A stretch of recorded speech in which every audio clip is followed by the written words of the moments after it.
Hey everybody, it's me again. Today I want to talk about the meta and why I think it's problematic for you to chase it. First, let's talk about what the meta is in World of Warcraft. The meta is basically the most efficient and best solution to the problem that is presented to the players from Blizzard.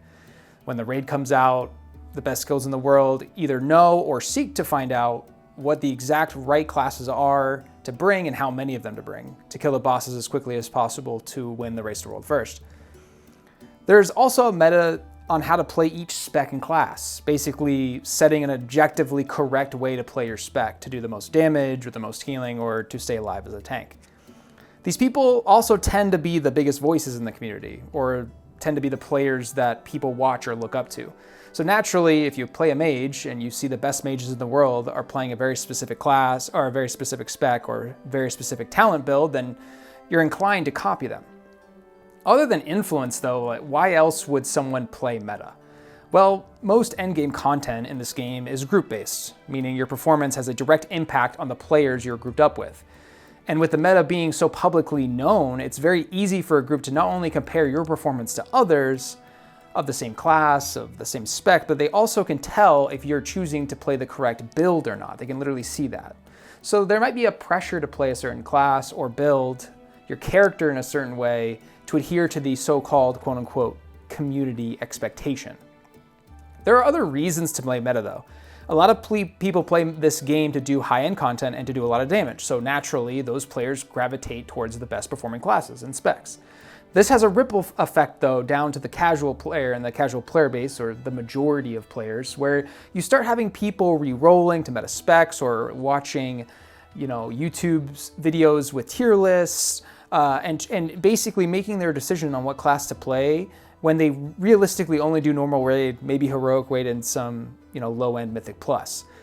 Now, re-rolling or playing the meta isn't innately bad on the face of it. I don't feel that if you like the variety and re-rolling and all that stuff, I don't think you're incorrect. I do though feel that it has consequences that I would like people to consider if they are someone that feels like they're perpetually re-rolling. First, do you actually need to play meta to achieve your in-game goals? Now, this isn't black and white, but I feel for the mass majority, you could play any class, any build, any spec, and achieve your goals in a season. You only need to go to Warcraft logs to see and look at the top performing parses for non-meta specs to see that not only are certain classes achieving high-end content, but they're also performing well. You'll find across the board that the 99th parse of any given class is going to be doing competitive damage, unless there's circumstances that are causing crazy tuning.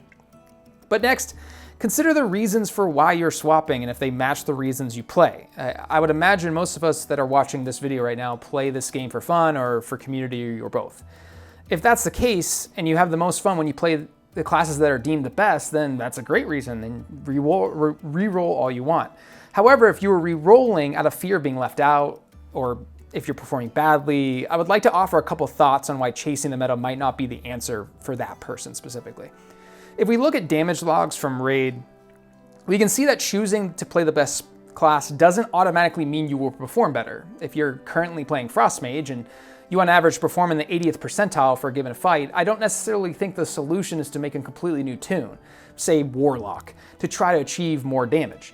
To me, the most obvious solution would be to try to improve your play and gear to improve your parse on a fight, meaning you do more overall damage compared to other Frost Mages. But instead, if you decide to play the meta, and for this hypothetical example, let's say that's Warlock, the problem is you've never played Warlock.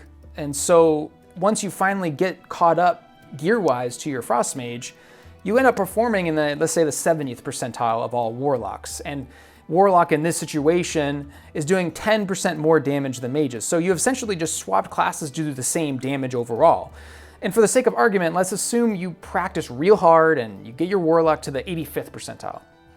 You're now doing more damage than you did on your Frost Mage, which is great, but now let's say Season 2 comes around and Frost Mages get a huge buff. Now, mages are objectively better than Warlocks, and you feel the urge to dust off that old Frost Mage that you threw away and play them instead. But you've been playing Warlock for the last 3 months. and you're a little rusty on that mage now. So you're back to the same problem again as before, where it takes you multiple resets just to get back into the practice, get your gear up and get back rolling to get your mage to the warlock as it was in the season prior. So in this hypothetical situation, you just stayed, if you would have just stayed on your mage, you would have ended the season probably in a purple parse, or like, let's say 90 plus percentile parse. And you'd now be in a fantastic position to absolutely crush when the meta swayed in your favor. You have been maining mage for months now, and you know the class like the back of your hand, and now you absolutely crank in damage. It is inevitable that the class you main and love right now will have its time in the sun. We've already discussed that all classes and specs, when played well, can clear the highest content. So if you aren't the 0.1% or 1% of players trying to win races or MDI titles, then it's very clear, at least to me, that the best approach to this game is to pick the class you enjoy the most and try to play it the best you possibly can. Now there's downsides. I will agree there are downsides to this take, so let's look at those real quick. First, playing non-meta spec might jeopardize your spot on a raid roster, for example. But my counter to this concern is that it is highly unlikely that a raid leader would bench, let's say, a Pharaoh Druid when that said Pharaoh Druid has a 99 parse. Like that's not going to happen. The class in question would have to be comically undertuned for that to be the case. And after that, I would say if you play in a guild where you're benched for the class that you enjoy, then maybe you need to find a new guild. And if you were in a very competitive guild, then you're probably already a person that enjoys switching to what is good anyway. So then there's really no problem there for you. I have a similar logic for the problem of the group finder, right? If I'm a non-meta spec, joining groups is going to be more difficult. But let's say you stuck with Feral Druid and you have a 90 plus parse and you've been doing, Mythic Plus over the last few seasons and you have a good score. You will get invited to groups over, let's say, the Warlock in the situation that has the lesser score. And even if you still struggle with that, you could continue to make your own groups or get in a guild of people that know how good you are or don't care what you play. And I have a whole video on that topic. It's the one I posted a couple days ago, so take a look at that if you're interested in the topic of Group Finder. What I want you to take away from this video is to not let the community tell you what to play based on the meta, especially if that's not what you enjoy. Now, if you enjoy it, then this video is all for nothing. If you enjoy chasing the meta and you enjoy re-rolling, then there's no problem. But for those that maybe feel like there's always the grass is always a little bit greener, or thinking that swapping will make you better, make you more desirable in groups or whatever, I just don't think that's the case. And I also want you to consider that all those times that you were re-rolling, imagine if you hadn't re-rolled. Imagine if you just stuck to the class you actually love for that whole time. Think how good you would be at this point. And that would make a lot of the problems of playing non-meta when your class becomes non-meta, for example, a moot point, because you're so good at it that, like, we look at this chart here, the 99th parse of all the classes are relatively competitive with one another, So if you tend to be on the higher end of things, then you're not really going to have a problem. And if you're not a high-end player, then this really should be a moot point, because you should be playing a community that is just having fun and doesn't care what you play. They're bringing the player, not the class. They're bringing you, Steve, because you're Steve, not because you're Steve the Frost Mage, right? And if you aren't in that situation, you should seek that out. But that being said, I'm definitely someone that has struggled with this over the years, and I have typically played one character pretty steadily, but I still have times where I think maybe, it might be nice to try that other class, and so I've kind of swapped, and the time of which the grass is greener is always short and waning. These seasons are about like 3 to 5 months long, and there's always seems to be kind of a rolling list of what's good and what's not good, and there'll be times that your class is amazing and times that it maybe isn't so. But I personally find it fun. If my class is on the underperforming side, I like proving people wrong. I like being a good non-meta healer or a good non-meta DPS.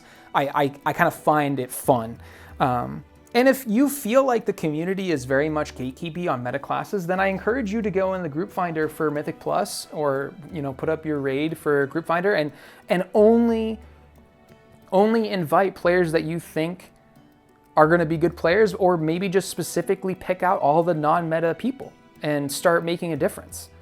I talked about this in my last video too, but I do think, you know, I think it's fair to critique Blizzard. I think it's fair to critique the meta, but I also think we as the community have a part to play in changing the perception of things. And if we do not like that this game feels very meta, then we have the power to speak up and start trying to make that change. And if you don't feel like that's worth it, and if you don't feel like what you're doing is going to make any difference, then that's fine too. You can just play a different game, or you can continue to chase the meta, and that's totally fine.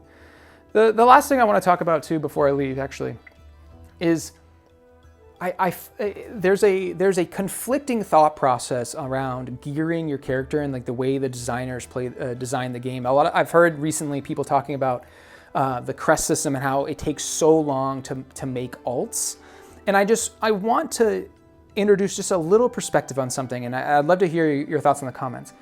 If you're making this game, if you're Blizzard, you have half of your community, let's just say, for the sake of argument, you have half the community that prefers the long, slow, I want things to mean something. I want the journey to be meaningful. That kind of that classic adjacent crowd, like the people that probably play one character and they want to feel like by the end of the season, they've earned the gear that they've had. And then you have the other half of the group that kind of want it to be more like League of Legends, where you start at 0, but you quickly get your build up and running so you can play. And so they want to play, they want to swap tunes halfway through the season. They want to be able to have that tune up and running in a week. And I just want to maybe introduce that juxtaposition there, like how hard that must be to create a game where you're not only making things feel meaningful, while also simultaneously making it easy for someone to catch up or play a given character. I also want to consider, why do you play the game? I think a lot of what people talk about with Classic WoW, and I've brought this up a lot, I think it's important because this game is 20 years old, it's evolved. People like Classic because the point is the leveling. And people shit on retail because it's very much just all about the end game. But then people also shit on retail because it takes too long to gear. I kind of, am I the only one that sees the irony in this? Where you have half the people saying that the game is too fast and too much about a queue system and feels too much like League or queuing for Apex Legends or whatever. But then you have the other half of the community saying, I just want template gear so I can just do it Mythic Plus or do PvP over and over again. There's obviously a middle ground here that has to happen that is not happening, whether it's on the developers making the game or the community as a whole. But I don't know, just my thoughts. Would love to hear your thoughts on meta and on gearing. And as always, thanks for listening. Hope it helped, and I'll see you next time.